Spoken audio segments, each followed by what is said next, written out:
नमन करते हुए मैं आमंत्रित हमारी राष्ट्रीय नेत्र देह अंगदान रक्तदान प्रमुख आदरणीय सुषमा जी फरमानिया को कि वे देहदाता परिवार सौ जयश्री जी काला के परिजनों का सम्मान कृतज्ञता व्यक्त करें। धन्यवाद राजकुमारी जी। आज हमारे साथ उपस्थित हैं देहदाता परिवार जयश्री काला जी के परिवार से सदस्य। हम उनका हार्दिक अभिनंदन करते हैं और नमन करते हैं ऐसी पुण्य आत्मा जयश्री काला जी को जिनका देहदान हुआ। ऐसे जयश्री काला जी को हम श्रद्धा सुमन अर्पित करते हैं और हम जानना चाहते हैं कि आपकी देहदाता से रिश्ता क्या था जो आज हमारे साथ यहाँ पर उपस्थित हैं। मैं चाहती हूँ वो अपना परिचय दें। जी नमस्कार, सभी को सादर वंदन अभिनंदन। मैं प्रीति गंगवाल लेट मिसेस जयश्री नंदलाल जी काला की बेटी हूँ। वो हमारी मम्मी थी एंड 23 सितंबर को उनका देह परिवर्तन हुआ और उस दिन हमने उनका देहदान किया। क्या उनके नेत्रदान भी हो आवाज पाए? आ रही? जी, नेत्रदान और देहदान दोनों एक ही दिन किया। ओके। आपकी मम्मी जी का जो विचार थे इस विषय में, क्या उन्होंने पहले से संकल्प लिया था या किसी से प्रेरणा मिली थी उन्हें? जी, एक्चुअली मैं थोड़ा सा संक्षिप्त में परिचय देना चाहूंगी हमारी मम्मी का। हमारी मम्मी एक उस समय की अपने आप में काफी सुशिक्षित महिला थी और मतलब एक आधुनिक विचारों की महिला थी और वो एजुकेटेड थी, तो इन बातों से सजग थी कि देहदान क्यों करना चाहिए और देहदान का महत्व क्या है। वो पहले ही से ही कहा करती थी कि मरने के बाद तो यूं ही राख होनी है, मिट्टी होनी है शरीर की, तो हम लोग अगर मरने के बाद भी किसी के काम आ सकते हैं और हमारे कारण समाज में बहुत सारे डॉक्टर बन सकते हैं और वो डॉक्टर कितने ही लोगों को देख सकते हैं, तो मरने के बाद भी हम लोगों के काम आना चाहिए। ये पहले से ही उनके विचार थे और काफी धार्मिक संस्कारों की महिला थी। जैन समाज को बिलोंग करते हैं हम लोग, तो वो पहले से ही रात्रि भोजन त्याग, कंदमूल त्याग उनका रहता था हमेशा। देव दर्शन का नियम था, देव दर्शन के बगैर वो पानी भी नहीं लेती थी। बहुत आधुनिक थी विचारों से, लेकिन धार्मिक संस्कारों से भी परिपूर्ण थी। तो दोनों ही चीजों का एक संगम था। वो एक्चुअली बहुत अच्छी सोशल वर्कर थी। गरीबों के लिए उन्होंने बहुत काम किया है। वो एक उत्कृष्ट कवियत्री भी थी, राजनीतिक विशेषज्ञ थी, इंदिरा गांधी की खास फ्रेंड थी। तो इंदिरा गांधी जी के समय में जब उन पर कोई राजनीतिक संकट आते थे तो वो सॉल्व करने के लिए हमारी मम्मी को बुलाया जाता था। मैं आज ये मंच के समक्ष कुछ दिखाना चाहती हूँ। ये बहुत ही दुर्मिल चीज है। This is signature of Mrs late prime minister Mrs Indira ji Gandhi. तो इनपे जब राजनीतिक संकट आया था तब हमारे मम्मी ने उनको सहारा दिया था, तो उन्होंने मम्मी के प्रशंसा में ये पर्सनली पत्र लिख के उन्हें दिल्ली बुलाया था। But she was so down to earth lady कि उन्होंने कभी ये समाज पे बताया नहीं कि मैं इस हाई लेवल से हूँ। 2-2 लाख लोगों की सभाओं को संबोधन किया करती थी। गरीबों के लिए काम करना उनका बेसिकली मोटो था। वो हमेशा यही कहा करती थी कि समाज को पढ़ाओ, महिलाओं को पढ़ाओ, औरतों को पढ़ाओ, समाज को उन्नत करो। वो किसी का सहारा बनती थी पर पढ़ाई के लिए सहारा बनती थी। किसी को मुफ्त में खाना देके कभी सहारा नहीं बनी, क्योंकि उनका कहना यह था कि आप मुफ्त में बांटोगे तो उसको अपाहिज बनाओगे, तुम उसको खुद के पैर पे खड़े रहने लायक बनाइए। बहुत बहुत अच्छा तो विचार, यही बहुत सुंदर विचार थे। जी जी ऐसी महिला को हम नमन करते हैं। आपने जो बातें उनके विषय में बताई वाकई में काबिले तारीफ है। ऐसी महिला को सतत नमन है। आपके परिवार के सदस्य बाकी आपके साथ जी जी जी आवाज आपकी कटी है भाभी जी। कि परिवार के सदस्य यहाँ पर उपस्थित हैं, उनका परिचय भी करवा दीजिए। जी जी जी ये हमारे भाभी हैं, मेरी भाभी है, बड़ी भाभी, and she is also pathologist. हमारा पूरा परिवार एजुकेटेड है एंड माय पापा 85 years old एंड पापा वाज लेक्चरर, रिटायर्ड लेक्चरर है। और पापा भी काफी अच्छे सोशल वर्कर थे। और ये देहदान का निर्णय हमारा मम्मी ने लिया हुआ था, तो किसी ने अपोज नहीं किया, एक सामूहिक निर्णय था। और जब हमने मेडिकल कॉलेज को फोन किया कि मम्मी का हमको देहदान करना है, तो डॉक्टर्स इतने खुश हुए, बिकॉज लेडी बॉडी ये बहुत दुर्मिल होती है, महिलाओं का शव जल्दी से मिलता नहीं है। तो 2 घंटे में ही हमारी प्रोसेस कंप्लीट हो गई। सबसे बड़ी बात यह है कि हमारी मम्मी का मृत्यु सजग अवस्था में हुआ है, कि उनको पता था कि मेरी मृत्यु हो रही है।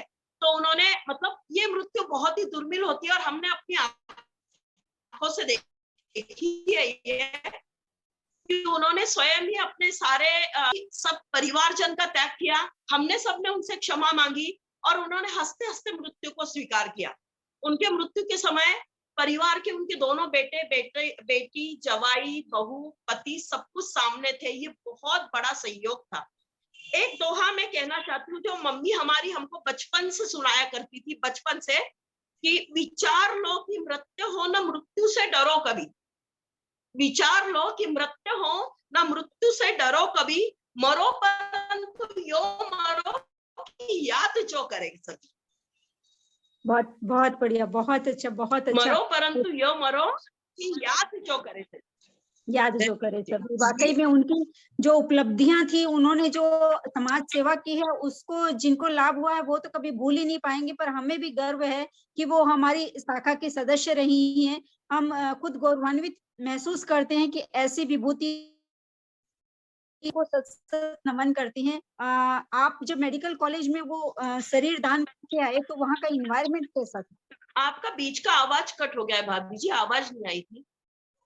उनका मेडिकल कॉलेज का इन्वायरमेंट कैसा था? आप मेडिकल कॉलेज में जब दान दे के आए, कौन सी मेडिकल कॉलेज में दिया और वहाँ का इन्वायरमेंट कैसा था? हमने MGM मेडिकल कॉलेज औरंगाबाद में बॉडी डोनेट की, because we are Lions Club members. मैं और मेरे हस्बैंड, हम दोनों लायंस क्लब मेंबर हैं। तो वहाँ के सभी डॉक्टर्स हमारे फ्रेंड हैं, they all are Lions Club member. तो हमें दिक्कत नहीं गई है बॉडी डोनेट करने में। और वो लोग इतने खुश थे, देयर वेर इतने हेल्पिंग। हमने रात में एक्चुअली 8 बजे इनका बॉडी का डोनेशन किया, लेकिन उनकी तरफ से हमें इतनी अच्छी हेल्प मिली है। और आने के बाद यहाँ के जैन समाज में, औरंगाबाद के जैन समाज में, हमारी मम्मी का ये पहला किस्सा है जो बॉडी डोनेट हुई है। एक आदर्श स्थापन करके गई है वो। और मम्मी के जाने के बाद जैन समाज की इतनी महिलाएं आगे आई है और इतने पुरुष आगे आए हैं उनके एज के, और सब आकर के घर पे इंक्वायरी कर रहे हैं हमारे पास कि बॉडी डोनेशन किया कैसे जाता है, हमको भी हमारी बॉडी डोनेट करनी है। थोड़ा हमें भी बताइए कि महाराष्ट्र में क्या प्रक्रिया है बॉडी डोनेशन की, कुछ शब्दों में। एक्चुअली ऐसा है कि यहाँ पहले तो आपको बॉडी डोनेशन के लिए फॉर्म भरना होता है, बट हाँ, अगर आपका फॉर्म भरा हुआ नहीं है और उनकी रिक्वायरमेंट है, उनके पास अगर वैकेंसी है, बॉडी रखने के लिए जगह है, तो वो ऑन द स्पॉट, और आपकी बॉडी डैमेज नहीं है, मतलब जैसे एक्सीडेंट बॉडी नहीं है या बहुत बड़ी बीमारी से ग्रस्त वाली बॉडी नहीं है, तो वो बॉडी इजीली एक्सेप्ट कर लेते हैं। तो मम्मी उनकी डेथ के बाद आपके परिवार की क्या प्रतिक्रिया है? क्या और भी कोई इस काम के लिए तैयार हो रहा है?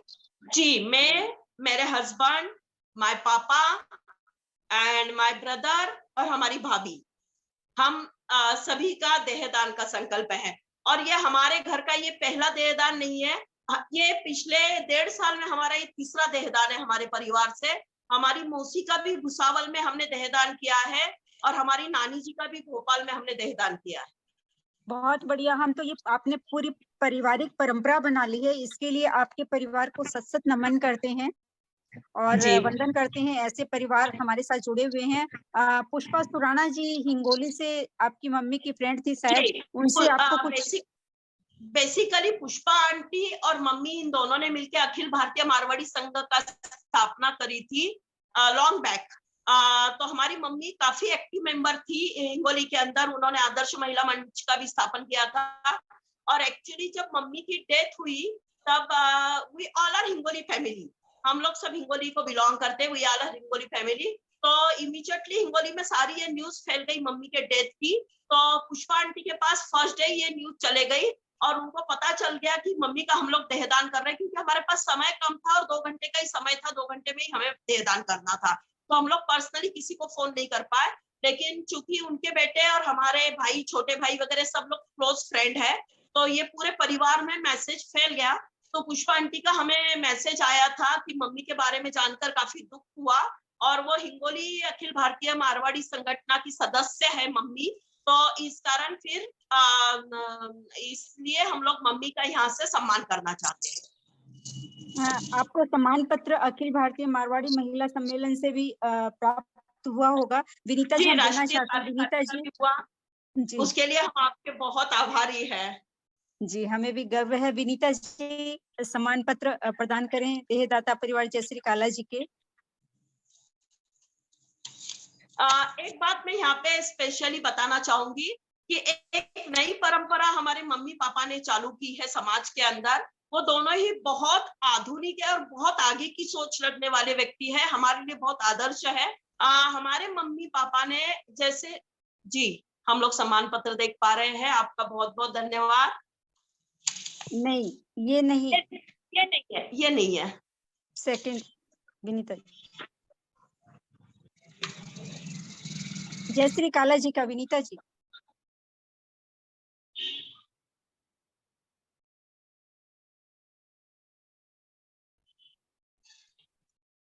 ये नहीं आ पा रहा है। एक बात मैं यहाँ नमूद करना चाहूंगी कि जैसे हमारे मम्मी पापा ने हम लोग जैसे मृत्यु के बाद बहुत सारी क्रियाएं करते हैं, बहुत लोगों को इकट्ठा करते हैं, और इंसान चले जाता है पर परिवार के पीछे वाले लोगों पर बोझा आ जाता है फाइनेंशियली। इस प्रथा को तोड़ते हुए हमारे मम्मी पापा ने आज से 5 वर्ष पूर्व मृत्यु पूर्व भोज की एक संकल्पना रखी, और मृत्यु पूर्व भोज में उन्होंने हमारे परिवार के या उनके जो पहचान के हैं इन सभी लोगों को इकट्ठा करके उनके साथ अच्छे से समय स्पेंड किया, और अपने तरफ से जो भी दान पुण्य करना था गरीब बच्चों को, अनाथ आश्रम को, अपंग विद्यालय को, नेत्रहीनों को, इनको सबको दान पुण्य करके आने वालों का यथाचित सत्कार करके वहीं सबसे हाथ जोड़ के माफी मांग ली और अपने जीवन यात्रा पर निकल चले, ताकि इनके मृत्यु के बाद, मम्मी के मृत्यु के बाद हमने हमारे सारे परिवारजनों से यही कहा कि अपने स्थान से उनके आत्मा की शांति के लिए प्रार्थना करें, और हमारे घर में फिर किसी प्रकार का आवागमन नहीं रहा, और हमारे यहाँ सिर्फ एक शांति बैठक करके किसी भी प्रकार की क्रियाक्रम नहीं हुआ। ओके, ये भी एक नई बात आपने बताई। आजकल लोग गो दान का तो समझते हैं कि भाई मृत्यु के बाद पता नहीं क्या होगा, जीते जी गोदान कर दें, पर जो आपने सामूहिक भोज की बात कही ये भी अति उत्तम कार्य है कि हम जीते जी लोगों को नहीं पूछते हैं और मृत्यु उपरांत उनकी हम गंगा पूर्ति करते हैं। तो ये अति उत्तम बात आपने बताई है। समय की मांग के अनुसार ये सब चीजें बहुत जरूरी हैं। तो आपके परिवार का हम तहे दिल से शुक्रिया अदा करते हैं, धन्यवाद करते हैं। ऐसी पुण्य आत्मा को पुण्य हम श्रद्धा सुमन अर्पित करते हैं, और उम्मीद करते हैं कि अखिल भारतीय मारवाड़ी महिला सम्मेलन के साथ आपके परिवार का ये सफर यूं ही जारी रहेगा। धन्यवाद जी, थैंक यू वेरी मच। आपके पूरे परिवार का बहुत बहुत धन्यवाद।